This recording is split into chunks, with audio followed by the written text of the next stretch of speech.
En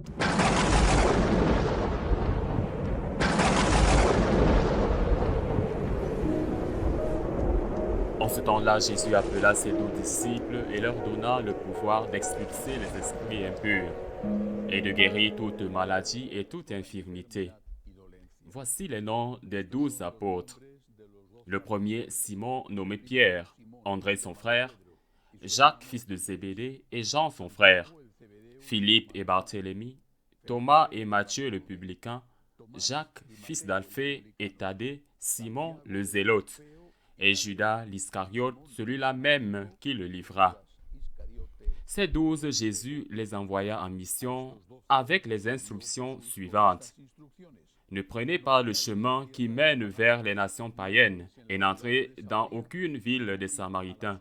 Allez plutôt vers les brebis perdues de la maison d'Israël. Sur votre route, proclamez que le royaume des cieux est tout proche. Acclamons la parole de Dieu. Autant d'enseignements dans cet évangile. Le premier est que le Seigneur en choisit 12 parmi le nombre de ses disciples. Pourquoi ces 12? Sûrement le Seigneur qui a aussi pensé la nuit éveillé à prier avant de faire le choix, a considéré que c'était les meilleurs qu'il y avait à ce moment-là. Mais bien sûr, ce n'étaient pas des gens parfaits, loin de là. Ils avaient tous une histoire et aussi quelques péchés, un caractère. L'un avait été publicain, percepteur d'impôts. Il avait volé en percevant des impôts. L'autre le dit dans l'Évangile lui-même. Il avait été un zélote. Bien que c'est une traduction qui serait vraiment un fanatique, l'appliquant à notre situation, et nous dirait qu'il était un terroriste. Et un terroriste de ceux qui ont participé aux attaques contre les Romains parce qu'ils ont demandé l'indépendance d'Israël. Il y avait de nombreux groupes comme celui-là qui ont attaqué les patrouilles romaines, surtout quand les Romains sont allés en très petits groupes. C'est-à-dire qu'ils étaient des gens avec des péchés. Ils étaient des gens avec une histoire. Le Seigneur les appelle. Il ne les appelle pas parce qu'ils étaient parfaits, mais il les appelle à être parfaits. Il ne les appelle pas parce qu'ils méritent d'être appelés, mais plutôt il les appelle parce qu'il leur fait confiance et espère que sa grâce ne sera pas frustrée en eux. Mais il y avait la liberté. La liberté ne leur a jamais été enlevée et c'est pourquoi l'un d'eux, Judas, était le traître. C'était une personne très proche de Jésus, très chère à Jésus, de la plus grande confiance de Jésus, au point qu'il lui confiait l'argent. Il était l'administrateur des biens de ce petit groupe.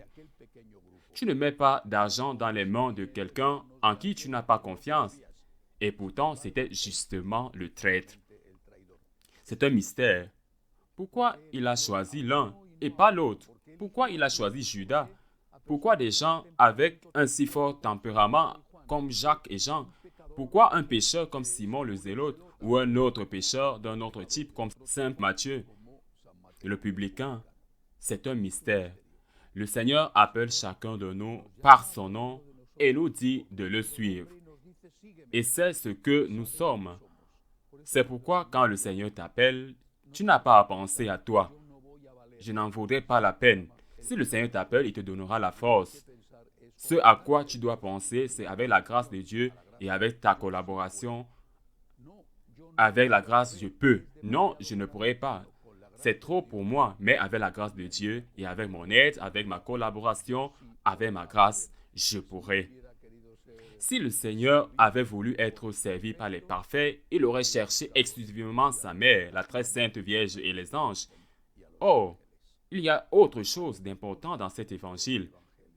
Le Seigneur leur dit, « Allez vers les brebis perdues d'Israël. N'entrez pas encore dans le pays des païens. N'entrez pas dans le pays des Samaritains. » Ils étaient très hostiles aux Juifs. Aller vers les brebis perdues d'Israël, c'était une question circonstancielle. Puis, plus tard, l'Église s'est ouverte aux païens, non seulement avec Saint Paul, puisque Saint Pierre l'avait fait auparavant. Il se mit à l'évangéliser tout le monde. À cette époque, il convenait de faire cela et le Seigneur le lui dit. Plus tard, le Christ lui-même lui dira, « Parcourez le monde. » L'apôtre Jacques, Jacques, fils de Zébédée, a été le premier à recueillir ce témoignage avant même Saint Pierre et Saint Paul, et c'est pourquoi il est venu en Espagne évangéliser. Comment pouvons-nous appliquer cela aujourd'hui? Aujourd'hui, il y a beaucoup de brebis dans la maison d'Israël qui sont comme des brebis sans berger. Il y a beaucoup de brebis qui sont confuses. Il faut les consoler. Le Seigneur a dit dans une occasion à un prophète, « Consolez mon peuple ». Aujourd'hui, il y a beaucoup de moutons fidèles au sein de l'Église qui sont confus, qui souffrent, qui ne comprennent pas que de nombreuses questions sont posées. La plupart sans réponse. Je crois que cette partie des fidèles qui cherchent à aimer le Seigneur suit le Seigneur dans son Église. En Église, durant toute leur vie. L'Église qu'ils ont connue, l'Église où ils sont nés, ou parfois l'Église à laquelle ils se sont convertis, et qui pourtant trouve aujourd'hui des confusions, des messages contradictoires entre eux ou avec l'histoire, avec la parole ou avec la tradition. Il faut consoler ce peuple qui est blessé. Il souffre d'être confus. Et il faut le consoler en lui disant d'abord une chose fondamentale. L'Église l'a conduit à Dieu. L'Église appartient au Christ. On ne sait pas ce qui va arriver, mais on sait que l'Église l'a conduit à Dieu et que l'Église appartient au Christ. L'Église n'est pas à moi. Elle n'est pas de quelqu'un ou de qui que ce soit. L'Église appartient à Dieu. L'Église appartient au Christ. Et nous sommes convaincus que peu importe la difficulté des choses, peu importe la difficulté de ce vendredi saint que nous traversons, ce sont les mots du cardinal Sarah, peu importe à quel point cette nuit noire est difficile, le Seigneur sait pourquoi il la permet et c'est la plus grande consolation que nous puissions et devons offrir à ces brebis perdues de la maison d'Israël qui sont comme si elles n'avaient pas de berger, de confiance. Confiance, espérance. Dieu sait pourquoi il permet cette épreuve et c'est dans cette épreuve où nous devons rester fidèles. Ainsi soit-il.